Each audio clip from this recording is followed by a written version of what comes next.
ये कहानी है नाजी थीव्स की, यानी कि हिटलर के चोरों की, जो बेशकीमती पेंटिंग्स चुराते हैं। इस कहानी की शुरुआत होती है बेल्जियम से, जहां पर दिखाया जाता है कि नाजी थीव्स एक लाइब्रेरी से बहुत बेशकीमती पेंटिंग्स चुराते हैं और अब वो इन पेंटिंग्स को सुरक्षित तरीके से बेल्जियम से हिटलर के पास ले जाना चाहते हैं। इसीलिए वो एक ऐसा रास्ता चुनते हैं जो पूरी तरह से सुरक्षित है। वहीं दूसरी तरफ हमें हिटलर के जनरल को दिखाया जाता है, जो इस वक्त पेरिस में है। वो एक ऐसी जगह जाता है जहां पर बहुत ही बेशकीमती पेंटिंग्स हैं। ये सभी पेंटिंग्स उसकी नाजी थीव्स की टीम ने चुराई होती है। हिटलर का जनरल इन सभी पेंटिंग्स को देखकर बहुत खुश होता है। वहीं दूसरी तरफ एक आदमी को दिखाया जाता है जिसका नाम फ्रैंक है। वो प्रेसिडेंट और कुछ आर्मी ऑफिसर्स के सामने बैठा होता है। वो उन्हें बताता है कि हमारे देश से बहुत ही बेशकीमती पेंटिंग्स को चुरा लिया गया है, जो हमारी संस्कृति को प्रेजेंट करती है। वो पेंटिंग्स हमारी धरोहर है और हमें किसी भी कीमत पर उन्हें वापस हासिल करना चाहिए। फ्रैंक को यहाँ पर बताया जाता है कि हम तुम्हारे लिए एक आर्मी यूनिट बनाएंगे जिसका नाम होगा द मॉन्यूमेंट्स मैन और तुम उसके लीडर होंगे। ये वक्त होता है सन 1943 का, जब वर्ल्ड वॉर पूरी तरह से खत्म नहीं हुआ था और फ्रैंक के लिए एक टीम बनाई जाती है जिसमें 6 और लोग होते हैं और ये सब के सब वही लोग हैं जो वर्ल्ड वॉर 2 में कभी न कभी हिस्सा ले चुके हैं। इन 6 लोगों में एक खास बात और होती है कि ये सब के सब पेंट की दुनिया से जुड़े हुए थे, यानी कि इनमें से कोई पेंटर था, कोई बहुत अच्छे स्केचेस बनाता था, कोई स्कल्पचर बनाता था और इस टीम को इसलिए चुना गया था ताकि जब इन्हें पेंटिंग्स मिले तो ये पहचान सके कि वो पेंटिंग्स असली है कि नहीं। अब इस सब के सब फ्रांस के पेरिस शहर पहुंच जाते हैं, जहां पे आर्मी जनरल से मिलते हैं। ये आर्मी जनरल से कहते हैं कि हमें यहाँ पर कुछ आर्मी ऑफिसर्स चाहिए ताकि हम आर्ट वर्क को बचा सके। तो आर्मी जनरल इनकी मदद करने से मना कर देता है। वो कहता है कि इस वक्त फ्रांस के ऊपर बहुत मुश्किल समय है और मैं तुम्हारी मदद नहीं कर सकता, मुझे मेरी सेना की जरूरत है। अब ये पूरी की पूरी टीम ये फैसला करती है कि ये फ्रांस के उस हिस्से पर ध्यान रखेगी जहां से पेंटिंग्स को, मॉन्यूमेंट्स को चुराया जा सकता है। दरअसल हिटलर ने फ्रांस के 45% एरिया पर अपना कब्जा कर लिया था और अब जबकि उसकी सेना कमजोर हो चुकी है, इसीलिए वो यहाँ से हर एक कीमती चीज को चुरा कर जर्मनी भेजना चाहता है। वहीं फ्रांस के उस हिस्से को दिखाया जाता है जहाँ पर हिटलर का कब्जा है। यहाँ पर एक बहुत ही बड़ा, बहुत पुराना म्यूजियम है जहाँ पर क्लेयर नाम की एक लड़की काम करती है। रात को जब वो अपने घर पर होती है तो उसके यहाँ पर एक जर्मन ऑफिसर आता है जिसके अंडर इसे मजबूरी में काम करना पड़ता है। वो इस लड़की को बताता है कि तुम्हारा भाई अलायंस की फौजों के साथ मिला हुआ था, इसीलिए उसे सुबह मार दिया गया। इस बात से क्लेयर को बहुत दुख होता है। इसके बाद ऑफिसर यहाँ से चला जाता है। रात को क्लेयर को कुछ आवाजें आती है और जब वो म्यूजियम में जाती है तो वो देखती है कि वहां से सारी बेशकीमती पेंटिंग्स को चुरा लिया गया है। वो देखती है कि सारी पेंटिंग्स को ट्रेन में लाद दिया गया है और वही ऑफिसर जो उसके घर पर आया था वो उन पेंटिंग्स को यहाँ से जर्मनी ले जा रहा है। क्लेयर जब उसे देखती है तो वो ऑफिसर क्लेयर के ऊपर गोलियां भी चलाता है, लेकिन वो उसकी गोली की रेंज से बहुत दूर होती है। दरअसल फ्रांस के इस हिस्से में जर्मनी की हार हो रही होती है और कभी भी अलायंस की फौजें अंदर पहुंच सकती है, इसीलिए नाजी ऑफिसर्स यहाँ से सभी बेशकीमती चीजें चुरा कर ट्रेन से निकल गए होते हैं।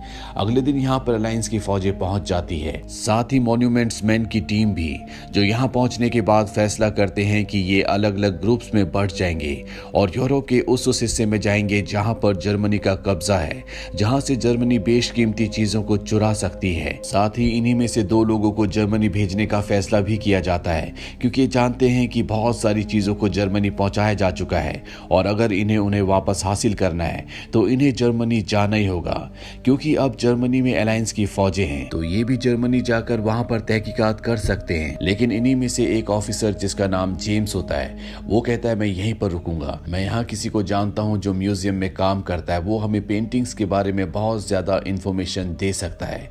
इसीलिए जेम्स के अलावा सब के सब जर्मनी की ओर निकल पड़ते हैं। वहीं जेम्स अपने दोस्त से मिलता है जो म्यूजियम में काम करता है। वो उसे क्लेयर के बारे में बताता है। वो कहता है कि क्लेयर तुम्हें बहुत सारी इंफॉर्मेशन दे सकती है। जेम्स क्लेयर से मिलने जाता है जो अब जेल में होती है। दरअसल नाजी थीव्स जो पेंटिंग्स चुरा कर ले गए थे।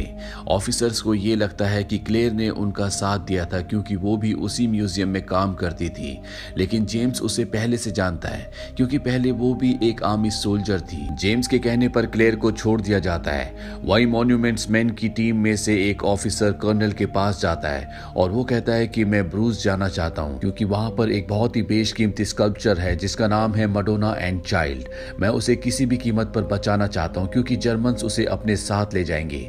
ये वो शहर होता है जहां पर जर्मन्स का कब्जा था क्योंकि अब जर्मन्स की यहाँ पर भी हार हो चुकी है, इसीलिए वो सब के सब अपने घर वापस लौट रहे हैं। कर्नल कहते हैं कि मैं तुम्हें इजाजत नहीं दे सकता क्योंकि अगर मैंने तुम्हें वहां पर सोल्जर्स के साथ भेजा तो उन्हें लगेगा कि हम उन पर हमला करने के लिए आए हैं, जिससे दोनों तरफ गोलीबारियां चलेंगी और मैं नहीं चाहता कि इसमें आम लोगों की जान जाए। कल सुबह तक जर्मन्स वहां से चले जाएंगे, तब तुम वहां पर जा सकते हो। लेकिन ये ऑफिसर किसी भी कीमत पर मडोना एंड चाइल्ड के स्कल्पचर को बचाना चाहता है, इसीलिए रात को ये अकेला ही उस शहर में चला जाता है जहां पर वो चर्च है जिसके अंदर मडोना एंड चाइल्ड का स्कल्पचर है। चर्च के अंदर पहुंचने के बाद वो फादर से कहता है कि यहाँ पर नाजी थीव्स आने वाले हैं जो मडोना के स्कल्पचर को यहाँ से अपने साथ ले जाएंगे। हमें यहाँ से इसे कहीं और शिफ्ट करना होगा, पर इससे पहले कि ये ऐसा कर पाते यहाँ पर नाजी थीव्स आ जाते हैं। वो मडोना की मूर्ति को अपने साथ ले जाते हैं। साथ ही वो यहाँ पर मॉन्यूमेंट्स मैन में से एक ऑफिसर को गोली मार देते हैं जो यहाँ पर मॉन्यूमेंट को यानी कि मडोना एंड चाइल्ड की मूर्ति को बचाने के लिए आया था। वहीं हिटलर अलायंसेस के ऑफिसर्स को एक मैसेज पहुंचाता है जिसमें लिखा होता है कि अगर तुमने मुझे मारने की कोशिश की तो मैं तुम्हारा जितना भी आर्ट वर्क है जो मेरे पास है उस सब को तबाह कर दूंगा, जला दूंगा। ये एक खुली धमकी होती है और ये आर्ट वर्क इतना कीमती होता है कि ये इसे किसी भी कीमत पर अपने हाथ से नहीं जाने देना चाहते। इसीलिए अब मॉन्यूमेंट्स मैन की टीम को बहुत सावधानी से चलना होगा क्योंकि उनकी ये जिम्मेदारी है कि वो इस आर्ट वर्क को बचाएं। वहीं मॉन्यूमेंट्स मैन की टीम में से 3 ऑफिसर जो जर्मनी में होते हैं उनमें से एक ऑफिसर के दांत में दर्द होता है और जब वो डेंटिस्ट के पास जाते हैं तो डेंटिस्ट बताता है कि मेरा भी एक नेफ्यू है जो इसी तरह के आर्ट वर्क के लिए 2 साल तक पेरिस में था, पर अब वो यहाँ जर्मनी में एक फार्मर है। ये तीनों के तीनों उसके घर जाते हैं ताकि उससे कुछ इन्फॉर्मेशन कलेक्ट कर सके और जब ये उसके घर जाते हैं तो हमें दिखाया जाता है कि ये वही जर्मन ऑफिसर है जो पेरिस के म्यूजियम से सारी पेंटिंग्स ट्रेन में लाद कर जर्मनी ले आया था। साथ ही इसी ने क्लेयर के ऊपर गोलियां भी चलाई थी। यहाँ पर ये तीनों ऑफिसर्स देखते हैं कि इसके घर पर बहुत ही शानदार पेंटिंग्स होती हैं और ये पेंटिंग्स उन्हीं पेंटिंग्स में से कुछ पेंटिंग्स होती हैं जो पेरिस से चुराई गई थी। पर ये नाजी ऑफिसर जो यहाँ पर फार्मर बनकर अपना भेष बदल कर रह रहा है वो कहता है कि मुझे ये गिफ्ट मिली थी। ये हिटलर के बारे में बात करने लगते हैं। तभी इन तीनों ऑफिसर्स में से एक ऑफिसर कहता है कि हिटलर की जय हो। जैसे इसके दोनों बच्चे बात सुनते हैं वो सावधान खड़े हो जाते हैं और वो भी कहते हैं कि हिटलर की जय हो। ये तीनों समझ जाते हैं कि ये नाजी ऑफिसर है और इसे गिरफ्तार कर लिया जाता है। वहीं जर्मनी में ही इनके 2 और साथी जो पेंटिंग्स ढूंढने की कोशिश कर रहे होते हैं उनमें से एक को गोली लग जाती है। यहाँ जर्मनी में उनकी कोई मदद नहीं करता, इसीलिए उसकी मृत्यु हो जाती है।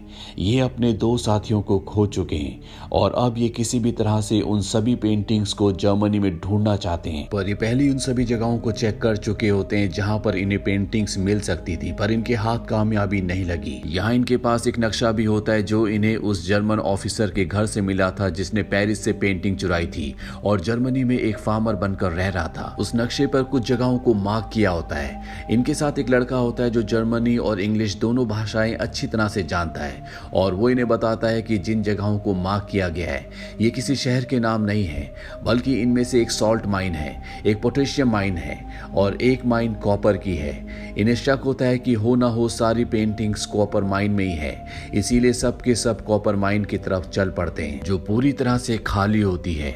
ये वहां पर एक दीवार को ब्लास्ट करते हैं और जब ये दीवार के दूसरी तरफ जाते हैं तो देखते हैं कि वहां पर हजारों की तादाद में वो बेशकीमती पेंटिंग्स हैं जिन्हें यूरोप से चुराया गया था। यहाँ पर और भी बहुत सारे सोल्जर्स आकर इन सभी पेंटिंग्स को अपने कब्जे में ले लेते हैं। ये खबर पूरी दुनिया में फैल जाती है कि किस तरह से मॉन्यूमेंट्स मैन ने उन बेशकीमती पेंटिंग्स को ढूंढ लिया है जिन्हें हिटलर के थीव्स ने यूरोप से चुराया था। इसके बाद ये सॉल्ट माइन में जाते हैं और जब ये वहां का दरवाजा खोलते हैं तो अंदर जाने के बाद ये हैरान हो जाते हैं, क्योंकि वहां पर पेंटिंग्स नहीं बल्कि खजाना होता है जो कई 100 टन का है। यानी कि इन्होंने हिटलर के लगभग पूरे खजाने को ढूंढ लिया। पर ये अभी भी बाकी पेंटिंग्स को ढूंढना चाहते हैं। ये एक दूसरी माइन में जाते हैं जहां पर इन्हें सिर्फ और सिर्फ राख मिलती है। दरअसल हिटलर के नाजी थीव्स ने इन सभी पेंटिंग्स को जला दिया था, क्योंकि उनके ऊपर इल्जाम होता है कि उन्होंने यूरोप से पेंटिंग चुराई है और वो अपने खिलाफ कोई भी सबूत नहीं छोड़ना चाहते थे। पर मॉन्यूमेंट्स मैन जानते हैं कि अभी भी बहुत सारी पेंटिंग्स है जो इन्हें वापस हासिल करनी है, जो इन्हें ढूंढनी है। साथ ही मडोना एंड चाइल्ड का वो स्टैचू जो चर्च से चुराया था वो भी इन्हें ढूंढना है। अब जब ये ढूंढ ही रहे होते हैं तो इन्हीं में से एक साथी का पैर माइन के ऊपर पड़ जाता है। अगर उसने पैर हटाया तो ब्लास्ट हो जाएगा। पर मॉन्यूमेंट्स मैन बड़ी सावधानी से उस माइन के ऊपर एक स्टोन रख देते हैं जिससे इनके साथी की जान बच जाती है। और मॉन्यूमेंट्स मैन बाकी आर्ट वर्क को ढूंढने के लिए एक चर्च में जाते हैं जहां पर इन्हें बहुत सारी पेंटिंग्स मिल जाती है, लेकिन अभी भी इन्हें वो स्टैचू नहीं मिलता जो सबसे बेशकीमती है, जिसका नाम है मडोना एंड चाइल्ड। ये एक एक करके अलग अलग चर्च में जाते हैं जहां पर इन्हें बहुत सारा आर्ट वर्क और बहुत सारा खजाना भी मिलता है, लेकिन अभी भी इन्हें वो मूर्ति नहीं मिली होती जो इनके लिए सबसे बेशकीमती है। पर जब ये आखिरी बची हुई माइन के अंदर जाते हैं तो इन्हें कपड़े में लिपटी हुई मडोना एंड चाइल्ड की बेशकीमती मूर्ति मिल जाती है, जिसे पाकर ये बहुत खुश होते हैं। ये सारा सामान लेकर यहाँ से निकल जाते हैं और जैसे ही ये यहाँ से निकलते हैं तो रशियन फौज भी यहाँ पर आ जाती है। दरअसल वो भी इसी आर्ट वर्क की तलाश में आई होती है, पर जब वो अमेरिका का झंडा वहाँ पर देखती है तो वो समझ जाते हैं कि अमेरिकन उनसे पहले ये काम कर चुके हैं। ये इतिहास का इतना बड़ा काम था जिसे दुनिया कभी नहीं भूल पाई।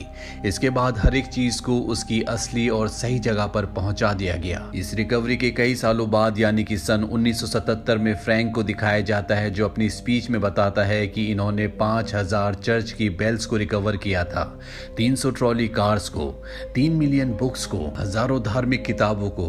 कुल मिला के इन्होंने 5 मिलियन यानी कि 50 लाख चीजों को रिकवर किया था, जिन्हें आज भी पूरी दुनिया देखना चाहती है। तो ये थी पूरी कहानी फिल्म द मॉन्यूमेंट्स मैन की। ये फिल्म ईयर 2014 में रिलीज हुई थी। IMDb पर इसकी रेटिंग है 6.1। इस फिल्म का बजट था 70 to 91 मिलियन डॉलर्स और बॉक्स ऑफिस पर इसने कमाई की थी 155 मिलियन डॉलर्स की। उम्मीद करते हैं कि ये सच्ची कहानी आपको पसंद आई होगी।